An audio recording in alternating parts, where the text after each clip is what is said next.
ओम नमो भगवते वासुदेवाय नमः। नमस्कार, मैं ज्योतिषाचार्य वरुण प्रकाश ज्योतिष के आज के संस्करण में आप सभी प्रबुद्ध दर्शकों का, आप सभी श्रोताओं का स्वागत करता हूं। जैसा कि आपको मालूम ही है कि इस समय लोकसभा का चुनाव चल रहा है। लोक प्रधानमंत्री पद के लिए जो भी उम्मीदवार खड़े हैं उनकी चुनाव करने वाले हैं। अपने लिए, अपने देश के भविष्य के लिए, अपने समाज के लिए, उनके हिसाब से, अपनी जिज्ञासा के हिसाब से, अपनी नॉलेज के हिसाब से, अपनी पसंद के हिसाब से जो भी उम्मीदवार आपके क्षेत्र में खड़ा है उसका चुनाव कर रहे हैं और उसके हिसाब से वोट डालेंगे। मैं ज्योतिषाचार्य हूँ। मैं ज्योतिष के माध्यम से बता सकता हूँ कि क्या रहेगा गणना, इस बार चुनाव में क्या रहेगा परिणाम, इन सब विषयों पे मेरे पास बहुत लोग का रिक्वेस्ट आया कि गुरुजी इस विषय पे आप थोड़ा बताइए। तो इस विषय पे मैंने पहले भी एक वीडियो बना के आप लोग को दिया है, आप लोग उस पे देख सकते हैं। वीडियो बनाने का उद्देश्य यह नहीं होता है कि इसका किसी तरीके से चुनाव पे कोई प्रभाव पड़े। ज्योतिष एक विज्ञान है। ज्योतिष में ग्रहों के गोचर और ग्रहों के स्थान, कुंडली में ग्रहों का स्थान, बहुत चीज गणना करके फिर हम प्रिडिक्शन करते हैं। यह किसी पार्टी या किसी राजनेता से संबंधित नहीं है।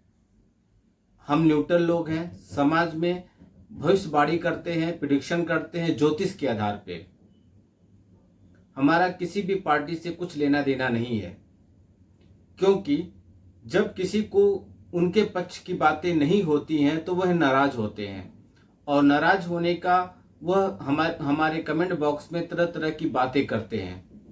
मैं आपसे निवेदन करूंगा, मैं एक ज्योतिषाचार्य हूं। मेरा काम है ज्योतिष के माध्यम से गणनाओं का अध्ययन करना और उसका विश्लेषण करना और वह जो सच है वो बताना। अगर आपको नहीं पसंद आ रहा है तो आप लेकिन अच्छी बातों का इस्तेमाल कीजिए। आप इस बात को समझिए कि ज्योतिषी गणना पे आधारित है, किसी का पक्ष लेके ये बातें नहीं कही गई हैं। अन्यथा मैं किसी का पक्ष लेके बातें कहने से क्या ऐसी बात जो मैं कहूंगा वो हो जाएगा? ऐसा तो है नहीं। जो है कुंडली में उसके आधार पे मैं गणना कर रहा हूं। तो ज्योतिष गणना के हिसाब से देखिए, सबसे बड़ी बात है, दो बड़ी पार्टियां हैं। एक भारतीय जनता पार्टी जिसका एनडीए का अलायंस है, दूसरा इंडी गठबंधन जिस कांग्रेस के साथ अलायंस है। इन सभी पार्टियों का कैसा रहेगा प्रदर्शन, इसके बारे में मैं बताऊं, दोनों के बारे में। लेकिन अभी एक बड़ी घटना घटी है कि अरविंद केजरीवाल जी बेल पे बाहर आए हैं। तो मैंने इनके बारे में वीडियो बना के पहले बता दिया था कि 10 तारीख को अरविंद केजरीवाल जी की जमानत हो जाएगी।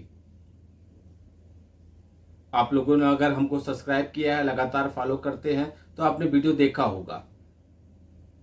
अब अरविंद केजरीवाल को चुनाव प्रचार करने की छूट दी गई है, तो चुनाव प्रचार में उनका पहले बारे में बता दें कैसा रहेगा। देखिए, अरविंद केजरीवाल जी बहुत मेहनत करेंगे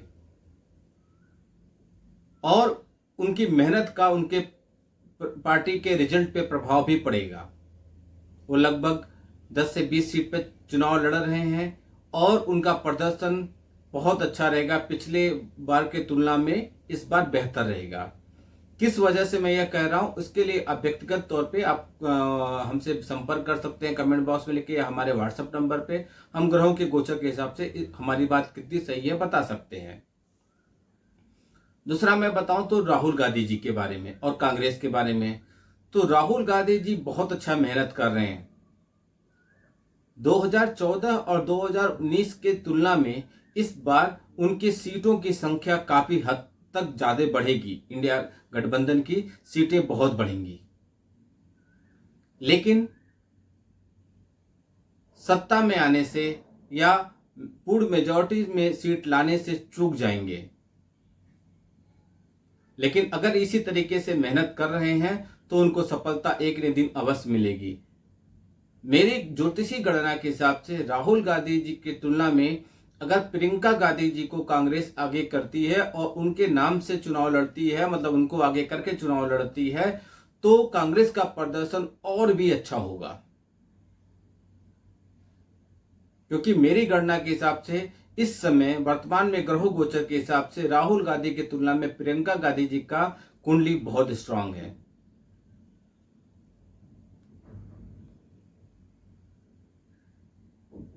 मेरे पास बहुत निवेदन आया कि आप अखिलेश यादव जी के बारे में बताइए। तो ज्योतिषी गणना के हिसाब से अखिलेश यादव जी का भी इस समय बहुत अच्छा आने वाला है। चुनाव रिजल्ट तक उनका प्रदर्शन बहुत अच्छा रहेगा, क्योंकि अगले अखिलेश यादव जी की कन्या लग्न की कुंडली है और मेष राशि की है। वर्तमान में गुरु उनके चौथे भाव में बैठे हैं। उसके बाद सूर्य की अंतर्दशा उनके साथ चलेगी।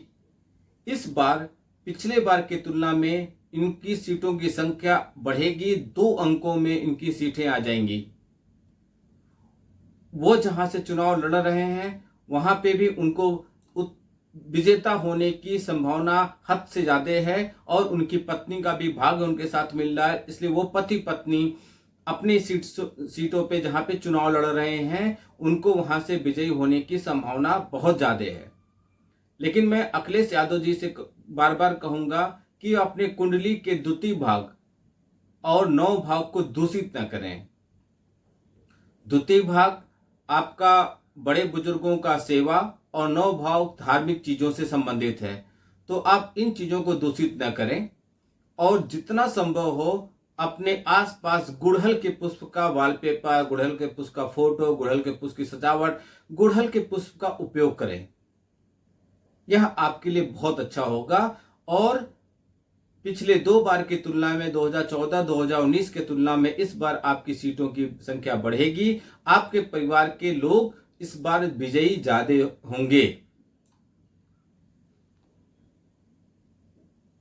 भाभी जी जो बताई जाती हैं मैनपुरी से चुनाव लड़ रही हैं, उनको भी जीत की प्रतिशत बढ़ेगी, क्योंकि पति पत्नी की कुंडली बहुत समान तौर पे काम आती है और समान तौर पे उनका बहुत योगदान होता है। किस आधार पे मैं कह रहा हूं इसके लिए आप मेरे व्हाट्सएप नंबर पे संपर्क कर लीजिए, क्योंकि मेरे पास इतना आज समय नहीं है कि मैं पूरा डिटेल में डालूं ग्रह गोचर के हिसाब से। सारांश में मैंने बता दिया। मेरे पास बहुत ज्यादा रिक्वेस्ट इस बात का आ रहा है कि योगी आदित्यनाथ जी के कुंडली के बारे में बताइए। और कल तो ये भी कमेंट आया कि केजरीवाल जी जो बोल रहे हैं आदित्यनाथ जी के बारे में, क्या यह बात सही है, क्या ऐसा होगा? तो मैं योगी आदित्यनाथ जी के कुंडली के बारे में अध्ययन किया, तो मैं बताऊं योगी आदित्यनाथ जी की कुंडली नरेंद्र मोदी जी के भी कुंडली से भी स्ट्रांग है राजनीति के क्षेत्र में। और मेरे प्रिडिक्शन के हिसाब से आने वाले भविष्य में योगी आदित्यनाथ जी भारत के प्रधानमंत्री बनेंगे।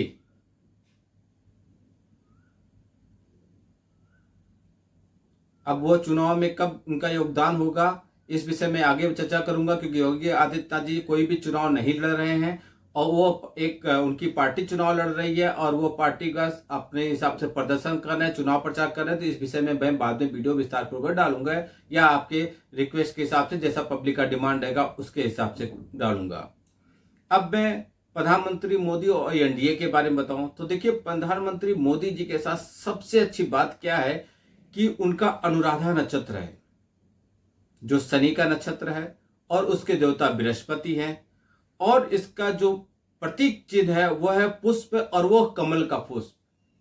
अब प्रधानमंत्री जी जिस पार्टी में है वो उसका भी प्रतीक चिन्ह कमल का पुष्प है। वो जिन रैलियों और जिन जगहों पे जाते हैं वो कमल का पुष्प हाथ में लिए रहते हैं। इसका उनका बहुत पॉजिटिव वाइब मिलेगा और बहुत अच्छा पॉजिटिव रिस्पांस मिलेगा, क्योंकि जो चीज चाहिए वो चीज तो हो ही रही है उनके साथ। और उनके इष्ट देव जो अनुराधा नक्षत्र के इष्ट देव हैं वो शिव पार्वती हैं, और शिव पार्वती के मोदी जी बहुत भक्त हैं। बनारस से चुनाव लड़ रहे हैं, इसका भी बहुत अच्छा रिस्पांस आएगा। इसलिए मोदी जी जहां से लड़ रहे हैं वहां पे तो विजयी होंगे ही होंगे। और उन पे 2030 तक मंगल की दशा चल रही है, फिर राहु की दशा चलेगी, मंगल में राहु की दशा चलेगी। उनको परिश्रम इस बार हम बहुत ज्यादा करना पड़ेगा। 2024-2019 के तुलना में बहुत ज्यादा मेहनत करना पड़ेगा।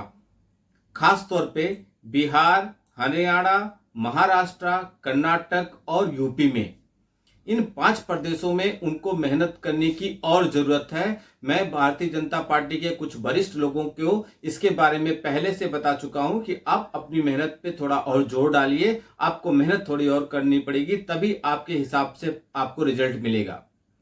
झारखंड और पश्चिम बंगाल में प्रदर्शन हमेशा की तुलना में इस बार अच्छा रहेगा, लेकिन जैसे ही भारतीय जनता पार्टी का या नरेंद्र मोदी जी का चुनाव प्रचार है कि अब की बार 400 पार, ऐसी मुझे व्यक्तिगत तौर पे मेरे कुंडली के गणना के हिसाब से, जो मैंने गणना की है उसके हिसाब से मुझे ऐसे कोई आसार नहीं दिख रहे हैं।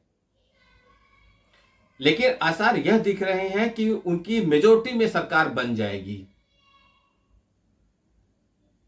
330 से लेकर 380 के बीच में मुझे मेरी गणना के हिसाब से ऐसा लगता है कि सीट आ जाएगी और नरेंद्र मोदी जी तीसरी बार देश के प्रधानमंत्री चुने जाएंगे। लेकिन जैसे बहराइच, जैसे बाराबंकी, जैसे बेंगलोर, नाम से जो भी आपके चुनावी क्षेत्र हैं, इस पे आप कठिन मेहनत कीजिएगा। बाराबंकी में चुनाव कठिन होगा, अंततः भारतीय जनता पार्टी जीत पाने में सफल होगी, लेकिन आपको नामक जो चुनावी क्षेत्र है इस पे आपको और मेहनत करने की जरूरत है, इस पे आपका अधिक ध्यान देना पड़ेगा। यह था सारांश में कैसा रहेगा, कौन बनेगा अगला भारत का प्रधानमंत्री। इस कालांतर में अगर प्रधानमंत्री मोदी देश के प्रधानमंत्री चुने जाते हैं तो देश एक बहुत बड़ी ऊंचाई पर जाएगा, ऐसा ज्योतिष गणना के हिसाब से दिख रहा है। भारतीय सेना का पराक्रम पूरी दुनिया में माना जाएगा। भारतीय सेना बहुत अच्छा प्रदर्शन करेगी देश में, लेकिन भौगोलिक स्थिति में थोड़ा वातावरण से संबंधित भूकंप, अर्थक्वेक, ये सब थोड़े बढ़ के आएंगे और ग्लोबल वार्मिंग का थोड़ा असर दिखेगा। गर्मी जिन क्षेत्रों में ज्यादा रहती है, इन क्षेत्रों के लोग थोड़ा सावधानी बरतिएगा। गर्मी का प्रकोप इस बार थोड़ा ज्यादा रहेगा।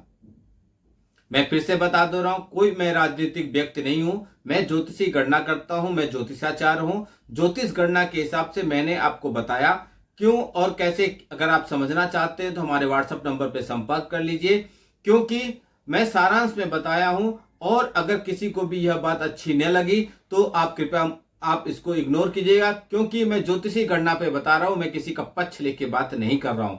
राहुल गांधी जी का भी सीट बढ़ेगा, अखिलेश यादव जी का भी प्रदर्शन बहुत अच्छा रहेगा, सीटों की संख्या बढ़ेगी, और अरविंद केजरीवाल जी का भी प्रदर्शन बहुत अच्छा रहेगा, सीटों की संख्या बढ़ेगी, लेकिन बीजेपी भी सरकार में आएगी। सारी चीजें एक बराबर है।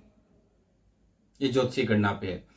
वीडियो को बहुत लोग तक पहुंचाइए जिससे बहुत लोग इसका लाभ उठा सकें, और अधिक से अधिक मात्रा में शेयर कीजिए जिससे लोग इसका हर जगह पहुंच पाए, देख पाए, समझ पाए।